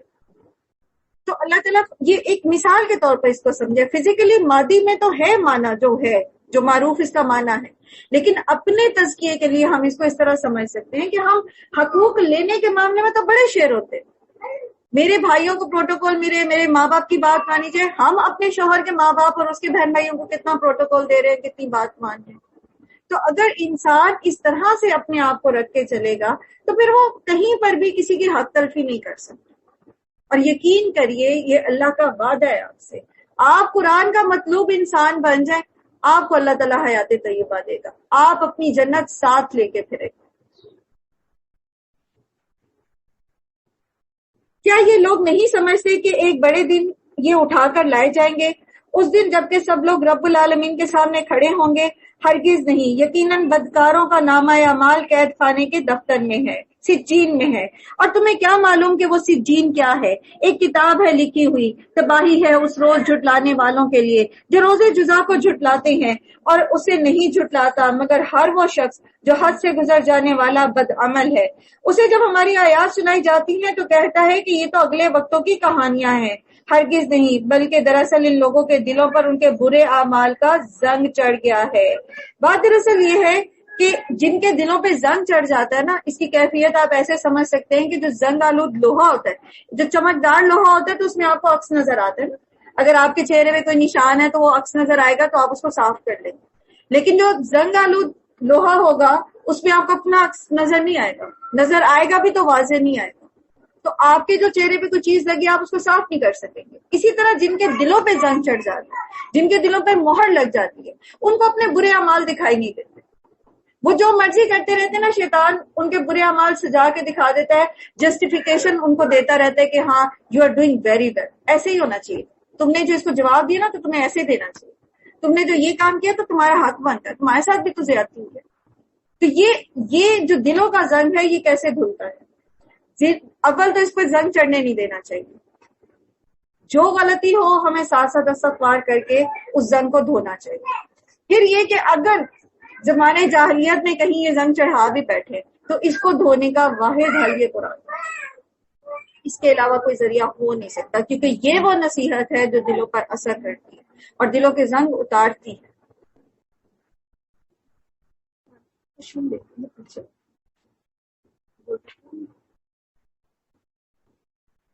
ہرگز نہیں، بالیقین اس روز یہ اپنے رب کے دیدار سے محروم رکھے جائیں گے. پھر یہ جہنم میں جا پڑیں گے. پھر ان سے کہا جائے گا کہ یہ وہی چیز ہے جسے تم جھٹلایا کرتے تھے. ہرگز نہیں، بے شک نیک آدمیوں کا نامہ اعمال بلند پایا لوگوں کے دفتر یعنی علیین میں ہے. اور تمہیں کیا خبر کہ وہ علیین کیا ہے؟ بلند پایا لوگوں کا دفتر ایک لکھی ہوئی کتاب ہے جس کی نگہداشت مقرب فرشتے کرتے ہیں. علیین جو ہے یہ وہ جگہ ہے جہاں سے جب زمین سے فرشتے لے کے جاتے ہیں نا نیک روحوں کو، تو یہ وہاں رکھی جاتی ہے. پہلے اوپر جاتے ہیں، وہاں ان کی انٹری ہو جاتی ہے، فلاں بن فلاں، this date, this time, this second, یہ فوت ہوا. یہ وہاں اس کا پہلے سے اللہ کے پاس لکھا ہوا ہے، پھر ڈیٹ انٹری ہو جاتی ہے میں سے. اس کے بعد وہ واپس قبر میں اس کو روح کو بھیج دیا جاتا ہے. وہاں پر اس سے سوال جواب ہوتے ہیں، منکر نکیر آتے ہیں، پھر اس کو دوبارہ علیین میں بھیج دیا جاتا ہے. اب وہ علیین عالم برزخ ہے. وہاں پر یہ نیک روح جائے گی اور وہاں پر اس کے جو پرانے نیک لوگ اس کے خاندان میں سے گئے ہوں گے نا، یہ ان سے ملاقات کریں. ہمیں سب کا دل چاہتا ہے نا وہ اپنے بزرگوں سے ملے جو دنیا سے چلے گئے. تو اللہ تعالیٰ ان کو بھی علیین میں جگہ دے اور ہمیں بھی وہاں پہنچائے. ہم وہاں ملیں گے ان سے. اور پھر سب سے بڑی دعا یہ کیا کرے کہ اللہ تعالیٰ ہم سب کو جنت الفردوس اعلیٰ میں جمع کرے. میرے والدین نہیں ہیں، بہت عرصہ ہوا دونوں کا انتقال ہو گیا. ایک واحد چیز جو مجھے مطمئن رکھتی ہے اور میں مطلب بہت کم ہوتا ہے کہ میں ان کے لیے اداس ہوں، اور وہ یہ کہ میں اللہ سے یہی دعا کرتی ہوں کہ اللہ تعالیٰ آپ ہمیں ہمارے بہن بھائیوں، ہماری اولادوں، ہماری نسلوں کے ساتھ جنت الفردوس میں جمع کریں. اور یہ اللہ کا وعدہ ہے، اللہ تعالیٰ کریں گے، بس ہمیں وہ اعمال کرنے. اگر والدین سے کوئی کمی بیشی رہے گی جو وہ دنیا سے چلے گئے ہیں اور آپ نہیں بھی چلیں آپ کے خیال میں، کیونکہ ہر ایک کے والدین اس کی نظر میں پرفیکٹ ہی ہوتے ہیں، لیکن چلے پھر بھی ان کے لیے تحائف بھیجا کریں، ان کی طرف سے نیکیاں کریں، ان کی طرف سے صدقات کریں، وہ ان کے اجر میں اضافہ ہوتا چلے جائے. ان کے لیے دعائیں مغفرت کریں، لازمن کریں. جب آپ اپنے بچے کے لیے دعا کرنے بیٹھے نا، آپ ماں ہے نا، اور ماں سب سے زیادہ اپنی اولاد کے لیے دعا کرتی ہے. تو جب بھی آپ اپنے بچے کو دعا دیں، پہلے اپنے آپ کو ریمائنڈ کرائیں میرے ماں باپ کا حق مجھ پہ میرے بچوں سے زیادہ. ان کے لیے دعا کریں. زندہ ہے تو دعا کرے رب ارحمہما کما ربیانی صغیرا. اگر دنیا سے جا چکے ہیں تو ان کے لیے دعا کریں کہ اللہ تعالیٰ ان کی مغفرت فرما، اللہ ان کی قبر کو جنت کا باغ بنا دے، اللہ تعالیٰ ان کو معاف کر، جو کمی بیشی ان سے ہوئی، جو خطائیں ہوئی جانے میں انجانے میں، اللہ تعالیٰ تو انہیں جنت الفردوس اعلیٰ میں ہمارے ساتھ جمع کر. تو علیین میں روحیں جا کے ملیں گی اور وہ باقاعدہ آپس میں بات چیت کریں گی، سوال جواب کریں گے. اور پھر یہ بھی ہوگا، اللہ تعالیٰ سب کو اپنی پناہ میں رکھیں، جو نئی روح جائے گی نا تو وہاں پہلے سے موجود روحوں سے پوچھے گی وہ فلاں نہیں، اس سے جو پہلی روحیں ہوں گی نا وہ پوچھیں گے کہ وہ فلاں کا کیا حال ہے، وہ فلاں ہمارے ساتھ ہوتا تھا. تو جو نئی روح گئی ہوگی وہ پوچھے گی یہاں نہیں پہنچا، جو علیین نہیں پہنچا تو کدھر گیا ہوگا، سجین میں چلا گیا ہوگا. اللہ تعالیٰ اپنی پناہ میں رکھیں. اللہ تعالیٰ ہم سب کو علیین میں جمع کریں اور جنت الفردوس اعلیٰ میں ہمارے ماں باپ کے ساتھ جمع کریں. اور تمہیں کیا خبر کہ وہ علیین کیا ہے؟ ایک لکھی ہوئی کتاب ہے جس کی نگہداشت مقرب فرشتے کرتے ہیں. بے شک نیک لوگ بڑے مزے میں ہوں گے، اونچی مسندوں پر بیٹھے نظارے کر رہے ہوں گے. ان کے چہروں پر تم خوشحالی کی رونق محسوس کرو گے. ان کو نفیس ترین سربند شراب پلائی جائے گی جس پر مشک کی مہر لگی ہوگی. مجھے جو آواز لوگ نہیں آ رہی، میری بند ہے.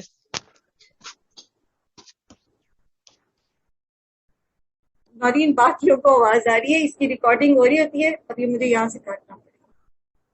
آپ کو آواز نہیں جاتی تو آپ پلیز چیٹ میں میسج کیا کریں، کوئی نہ کوئی آپ کو ریپلائی کر دے گا. ٹھیک ہے، مائک نہیں آن کرنا اب آپ.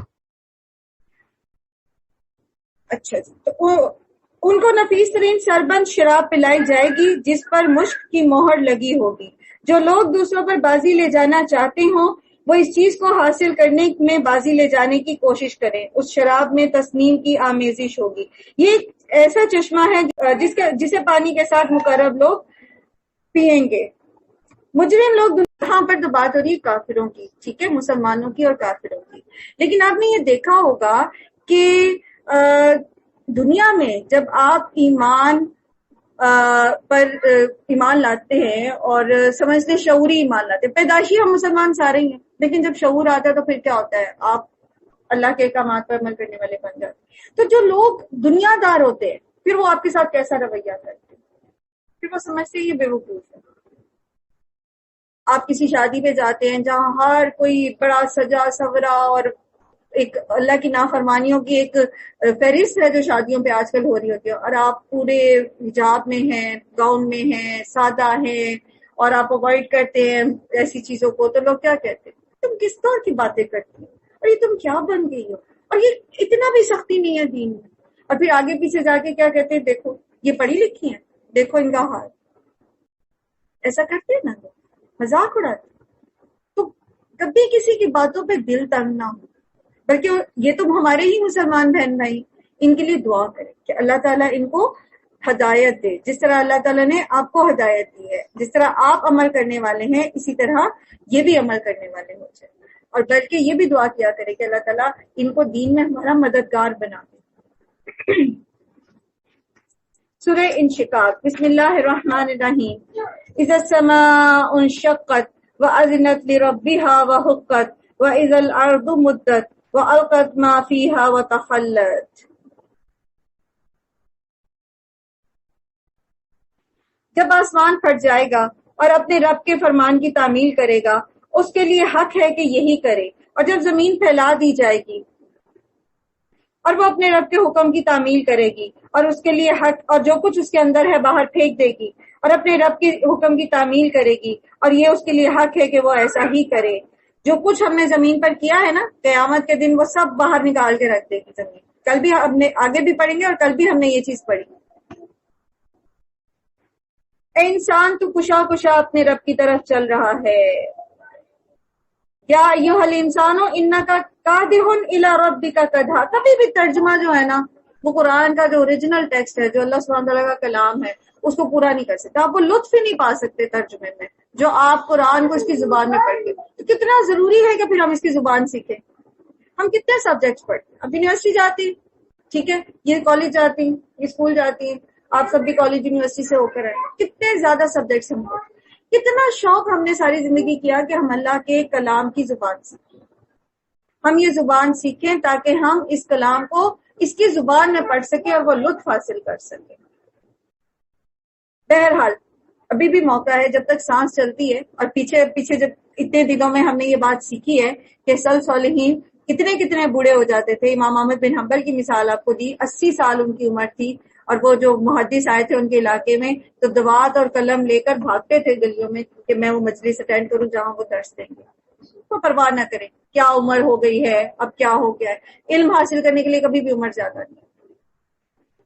بات دراصل یہ ہے کہ یا ایھا الانسان انک کادح الی ربک کدحا فملاقی. اللہ کی ملاقات کے لیے تو کشا چلا جا رہا ہے. ذرا سوچے تو صحیح، کتنی زندگی ہم نے گزار دی. سوچے کبھی؟ یوں لگتا ہے نا کل کی بات ہے، بچپن کی بہت ساری باتیں آپ کو ازبر یاد ہوں گی، شادی کے دن کی باتیں آپ کو یاد ہوگی، طویل عرصہ پہلے کی چیزیں یاد ہوگی، لوگ یاد ہوں گے، لیکن آپ سوچیں گے تو لگے گا کل کی بات ہے. لیکن اسی طرح ایک دن موت کا وقت آ جائے گا، ایک حصے سے، ایک درجے سے، ایک طبق سے دوسرے طبق، ایک دن سے اگلے دن، جو دن گزر گیا واپس نہیں آیا.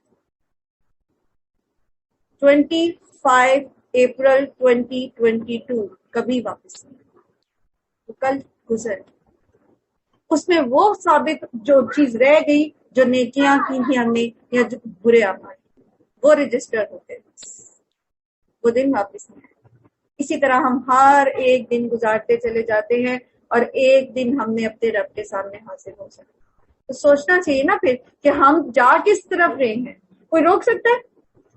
کوئی اپنے آپ کو روک سکتا ہے؟ میں یہ خواہش کروں کہ میری عمر رک جائے اور میں جو ہوں اس سال جو ہے میری عمر اگلے سال میں داخل نہ ہو؟ کیا میں ایسا کر سکتی ہوں؟ کوئی سائنٹیفک ڈیوائس، کوئی سائنٹیفک ریسرچ، کوئی ہے جو وقت کو روک سکے؟ کوئی نہیں روک سکتا، روک سکتا ہی نہیں ہے. تو یا ایھا الانسان انک کادح الی ربک کدحا فملاقی، اللہ کی ملاقات کے لیے کیا تیاری کی ہے؟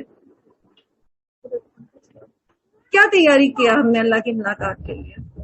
جب آپ نے کسی سے ملنے جانا ہوتا ہے، خاص طور پہ جس سے آپ کو محبت ہوتی ہے، تیاری کرتے یا نہیں کرتے؟ کرتے؟ کیا خیال ہے جی منتہا؟ کرتے ہیں ایسے بس آوازار بیٹھے رہتے ہیں کہ ٹھیک ہے جانا ہو چل جائیں گے؟ جس سے آپ کو محبت ہوتی ہے کرتے ہیں نا، ہر طرح کی تیاری کرتے ہیں، بلکہ تحفے بھی لے کے جاتے ہیں، تحفے بھی تیار کرتے ہے نا. تو کیا ہمیں اللہ سے بالکل محبت نہیں ہے؟ دعویٰ تو ہم بڑا کرتے ہیں اللہ سے محبت ہے. ہمیں اللہ تعالیٰ سے محبت؟ اگر ہے محبت تو پھر ہم نے کیا تیاری کی؟ کیونکہ موت کا وقت تو کوئی نہیں پتا کب آ جائے. کتنے ہی جوان آپ کے سامنے دنیا سے چلے گئے، کتنے ہی بچے دنیا سے چلے گئے، اور بوڑھے بھی جاتے، کوئی پتہ نہیں کب آج. تو ہمارے بیک پیک میں کیا ہے؟ ہم نے کیا تیاری کی؟ ہم تو جا رہے ہیں اللہ کی ملاقات کو. کہیں جانا ہو تو آپ نے سفر کا آغاز کرنا ہوگا، بٹ اس وقت ہم سفر میں ہیں. نبی صلی اللہ علیہ وسلم نے کیا فرمایا کہ دنیا میں ایسے رہو جیسے تم مسافر ہو. تو ہم سفر میں تو ہیں. ہم یہ کر رہے تھے کہ ہم نے اللہ کی ملاقات کی کیا تیاری کی ہے، کیونکہ ہم میں سے کوئی بھی جو ہے وہ یہ تو نہیں کہہ سکتا کہ ہم نے مرنا نہیں ہے. مرنا تو ہے، اور اللہ تعالیٰ آپ کو بتا رہے ہیں کہ آپ اس سفر کا آپ نے آغاز کر دیا. اب یہ سفر جاری و ساری ہے. جب آپ پیدا ہوئے تھے آپ اس سفر کے اوپر آپ نے اب چل پڑے. ٹھیک ہے. پھر جس کا نامہ اعمال اس کے دائیں ہاتھ میں دیا گیا اس سے ہلکا حساب لیا جائے گا اور وہ اپنے لوگوں کی طرف خوش خوش پلٹے گا. رہا وہ شخص جس کا نامہ اعمال اس کی پیٹھ کے پیچھے دیا جائے گا تو وہ موت کو پکارے گا اور بھڑکتی ہوئی آگ میں جا پڑے گا. وہ اپنے گھر والوں میں مگن تھا، اس نے سمجھا کہ اسے کبھی پلٹنا نہیں ہے. اس کا رب اس کے کرتوت کو دیکھ رہا تھا. پلٹتا کیسے نہیں؟ اللہ تعالیٰ تو دیکھ رہے. وہ یہ اگر سوچے بھی کہ اس نے پلٹنا نہیں ہے تو بھی، جیسے ہم یہ سمجھتے ہیں نا، وہ بلے شاہ کا ایک شعر ہے نا کہ بے بلیا ایسا مرنا نہ ہی گور پیا کوئی اور. ہم کتنے دفناتے ہیں اپنے پیاروں کو، کتنے لوگ. کبھی ہم نے یہ سوچا کہ اس کی جگہ اگر ہم ہوتے تو ہمارا کیا انجام ہوتا؟ کبھی سوچا ہم نے؟ نہیں سوچتے نا. ہمارا تو یہ خیال ہے ہم نے نہیں مرنا، لیکن اس شخص کا بھی یہ خیال تھا کہ اس نے نہیں مرنا. تو اللہ تعالیٰ کہتے ہیں کیسے نہیں پکڑ ہونی؟ تمہارے تو ساری ریکارڈ ہو رہا تھا، سب کچھ تمہارا لکھا ہوا تھا. اللہ تعالیٰ تو خود تمہیں دیکھ رہا تھا. بس نہیں، میں قسم کھاتا ہوں شفق کی اور رات کی اور جو کچھ وہ سمیٹ لیتی ہے، اور چاند کی جبکہ وہ ماہ کامل ہو جاتا ہے. تم کو ضرور درجہ بدرجہ ایک حالت سے دوسری حالت کی طرف گزرتے چلے جانا ہے. پھر ان لوگوں کو کیا ہو گیا ہے کہ یہ ایمان نہیں لاتے، اور جب قرآن ان کے سامنے پڑھا جاتا ہے تو سجدہ نہیں کرتے، بلکہ یہ منکرین تو الٹا جھٹلاتے ہیں. حالانکہ جو کچھ یہ اپنے نامہ اعمال میں جمع کر رہے ہیں اللہ اسے خوب جانتا ہے، لہٰذا ان کو دردناک عذاب کی بشارت دے دو. البتہ جو لوگ ایمان لے آئے ہیں اور جنہوں نے نیک عمل کیے ہیں ان کے لیے کبھی نہ ختم ہونے والا اجر ہے.